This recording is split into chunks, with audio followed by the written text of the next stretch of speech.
कोमल, कोमल, तुम यहाँ क्या कर रही हो? कोमल कहाँ है? कोमल तो यहाँ नहीं है, वो बाहर गई हुई है, लेकिन आपका ख्याल रखने के लिए मैं हूँ ना। क्या मतलब वो नहीं है? और तुम उसके बेड पे क्या कर रही हो? अभी तो इस बेड पे सिर्फ मैं ही हूँ, लेकिन अगर आप चाहो तो हम इस बेड को शेयर कर सकते हैं, क्योंकि कोमल तो सुबह आएगी ना। नहीं, मैं उससे मिलने आया था।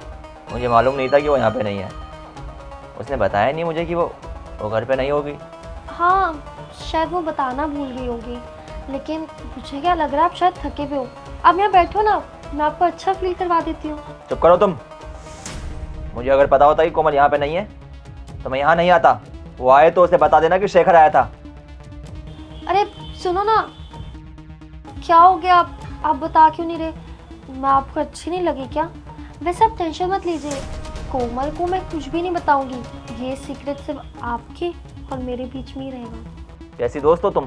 तुम्हें पता है ना मैं उससे प्यार करता हूँ और हमारी शादी होने वाली है। मेरी भी ऐसी बातें कर रही हो? शर्म आनी चाहिए तुम्हें। और हाँ, आगे से अगर तुमने ऐसी हरकत की तो मैं खुद कोमल को तुम्हारी असलियत बता दूंगा।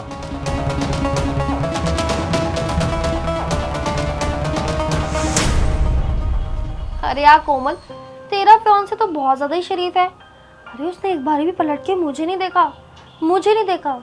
तू समझ रही है? और ऐसा तो हो ही नहीं सकता कि कोई लड़का पलट के मुझे ना देखे। मानना पड़ेगा, तेरे पापा ने तेरे लिए लड़का तो बहुत अच्छा ढूंढा है। अरे अपनी बातों में एक बार भी पिघला नहीं यार। मैं तो खामखाई शेखर पे शक कर रही थी। असल में तो शेखर बहुत अच्छा लड़का है, लॉयल है मेरे लिए और मुझसे प्यार करता है। अभी तो शादी हुई भी नहीं। थैंक गॉड इसने ये जवाब दिया। अगर ये जवाब नहीं देता ना ये, तो बस मेरी तो जान ही निकल जानी थी।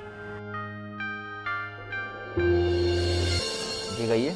सर मेरा नाम रोशन है, मुझे यहाँ शर्मा जी ने भेजा है। बताइए क्या काम है? दरअसल बात यह है कि शर्मा जी काफ़ी टाइम से अपनी इकलौती बेटी के लिए लड़का ढूंढ रहे हैं। फिर पंडित जी ने आपके बारे में बताया, आप उन्हें पसंद आ गए हो, इसलिए वो आपसे मिलना चाहते हैं। एक बार आप उनसे मिल लीजिए। सॉरी सर, मेरी शादी किसी और से होने वाली है। सर शादी तय हुई है, हुई तो नहीं है ना?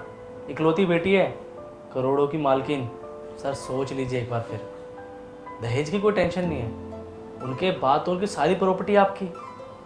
ऐसा मौका दोबारा नहीं मिलेगा। आपको एक बार बात करनी चाहिए, क्या पता आपको भी लड़की पसंद आ जाए। पैसों का लालच देके खरीदना चाहते हैं क्या वो मुझे? मेरी शादी तय हो चुकी है और मैं अपनी होने वाली बीवी से बहुत ज़्यादा प्यार करता हूँ। अब उसके अलावा कोई और नहीं।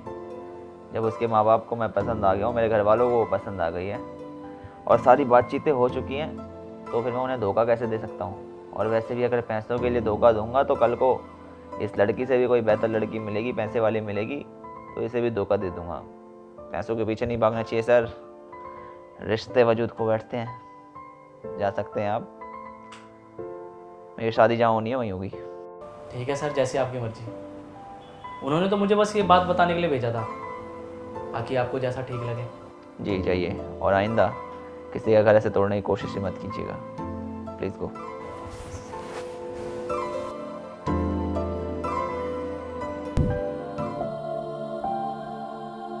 अरे क्या हो गया यार, तू अभी तक इतना परेशान क्यों है? बस वही यार, शेखर को लेके सोच रही हूँ। समझ नहीं आ रहा क्या करूँ, शादी करूँ उससे या नहीं करूँ। वो कैसा लड़का है अभी भी श्योर नहीं उसके बारे में। अरे यार एकदम सही लड़का तो है वो तेरे लिए, और अब तो तूने उसका लॉयल्टी टेस्ट भी ले लिया जिसमें शेखर पास हो चुका है। अरे यार अब वो ऐसा क्या करे जिससे तेरे को यकीन हो कि वो तुझे लेके लॉयल है? अरे सब तो वो कर चुका है यार, और मैंने खुद देखा है वो तुझे लेके बहुत ज्यादा लॉयल है। तू बस ना ओवर थिंकिंग करिए और कुछ भी नहीं है। मेरे को और किसी चीज़ की टेंशन नहीं है। बात ये है कि पापा ने उसे चूज़ करा है मेरे लिए, मैंने खुद ने नहीं। और पापा के हिसाब से अरेंज मैरिजेस सक्सेस करती हैं, लेकिन क्या पता शादी से पहले शेखर अच्छा है, शादी होने के बाद अपना असली रंग दिखाए।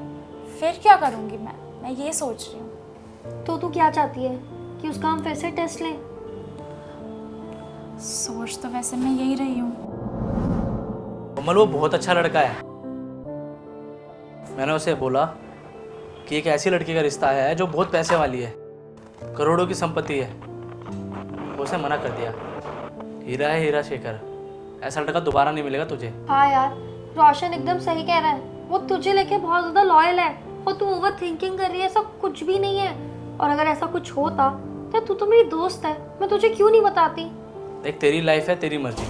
तूने मुझे जितना कहने को कहा मैंने कह दिया, और जो उसने बताया वो तुझे बता रहा हूँ। लेकिन इन सब बातों से एक चीज़ तो समझ में आ गया, शेखर बहुत अच्छा लड़का है। देख ले, अगर तूने उसे छोड़ दिया ना तो बाद में बहुत पछताएगी। शेखर, शेखर,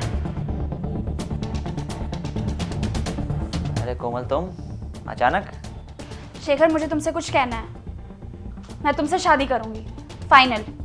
अरे हमारी शादी तो होने वाली है, बस डेट ही तो निकलनी बाकी है। फिर अचानक ये बोल क्यों रही हो तुम? हाँ शेखर, बट पहले मैं शादी के लिए रेडी नहीं थी। वो तो घर वालों के प्रेशर में आके मैंने हाँ बोल दिया। बट मुझे नहीं लगा था कि अरेंज मैरिजेस भी सक्सेसफुल हो सकती हैं। लेकिन क्यों? क्योंकि शेखर, मेरे सारे ही दोस्त रिलेशनशिप में हैं और मैंने आज तक देखा ही नहीं कि अरेंज मैरिजेस में क्या होता है। अब तुम खुद ही सोचो, जहाँ लव मैरिज होती है वहाँ दो लोग पहले से एक दूसरे को जानते हैं, एक दूसरे के साथ रहे हैं, एक दूसरे की आदतों का पता है, तो फिर भी वो रिलेशन एक हद तक जाके सक्सेसफुल हो सकता है, क्योंकि हमें पता होता है कि सामने वाला कब क्या सोच रहा है या उसे क्या चाहिए। और वहीं दूसरी तरफ अरेंज मैरिज, वहाँ दो अजनबी एक दूसरे से शादी करते हैं जिन्हें एक दूसरे के बारे में कुछ भी नहीं पता। तो जाहिर सी बात है ना कि ऐसे रिश्ते में डाउट तो होगा ही। बस इसी चीज़ को लेके मैं श्योर नहीं थी। और इवन मेरे फ्रेंड्स, वो हिमांशी, रोशन, वो भी एक साथ हैं, उनका भी लव मैरिज है। तो इसीलिए मुझे डाउट था पहले तुम पर, बट फिर सब कुछ ठीक हो गया। मुझे पता चल चुका है तुम्हारे बारे में। अब मैं श्योर हूँ तुम एक अच्छे लड़के हो, तुम एक लॉयल हस्बैंड बनोगे और एक लवली हस्बैंड भी, क्योंकि मुझे पता है तुम मुझसे प्यार करते हो। अरे ये कैसी बातें कर रही हो तुम? ऐसा नहीं है, अरेंज मैरिजेस सक्सेसफुल होती हैं। अब देखो, धोखा देने वाला तो आपके साथ में रहकर भी आपको धोखा दे सकता है, और जिसे रिश्ता निभाना होगा वो चाहे आपसे मीलों दूर भी क्यों ना हो, वो लॉयल रहेगा और आपके साथ रिश्ता अच्छे से निभाएगा। बाकी ये तो सोच सोच का फ़र्क है ना। अरेंज मैरिज में भी क्या कहते हैं, एडवेंचरस रहती है लाइफ। धीरे धीरे करके हम एक दूसरे को जानना सीखते हैं और धीरे धीरे करके एक दूसरे को जान भी जाते हैं। बाकी देखो, मैटर तो लॉयल्टी करती है, चाहे अरेंज में हो चाहे लव में हो। अगर ये चीज़ है तो फिर रिश्ता अच्छा चलता है, अगर ये चीज़ नहीं है तो फिर बेकार है दोनों मैरिजेस। खैर, तुम ये बताओ कि अब क्यों पसंद आ रहा हूँ वो तो बताओ कम से कम। अरे वो जो काव्य और रोशन ने किया था ना, वो सब मेरे कहने पे ही किया था। वो तो मैं तुम्हारा लॉयल्टी टेस्ट ले रही थी। जब काव्य को भेजा तब ये पता चला कि तुम लॉयल हो और कभी मुझे धोखा नहीं दोगे।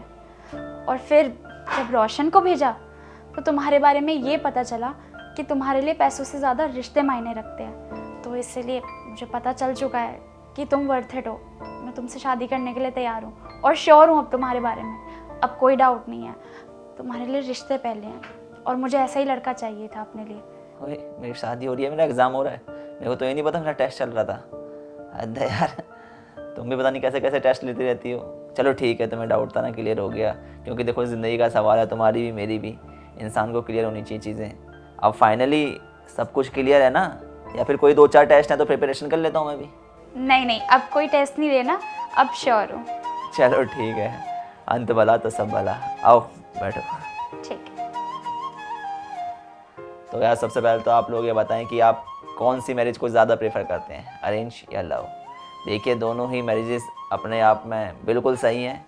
मैटर जो चीज़ करती है वो ये है कि जो दो इंसान रिश्ते में बंधने जा रहे हैं वो एक दूसरे के लिए लॉयल हैं या नहीं, वो एक दूसरे की केयर करते हैं या नहीं। अगर वो दिल के सच्चे हैं, उनके दिल में कोई खोट नहीं है, तो दोनों ही रिश्ते, दोनों ही मैरिजेस अच्छी चलेंगी और ज़िंदगी में सुख ही सुख होगा। वीडियो पसंद आई हो, वीडियो का मैसेज पसंद आया हो तो हमें सपोर्ट कीजिए। मिलते हैं आप सभी लोगों से जल्द एक नई वीडियो में एक नई स्टोरी के साथ।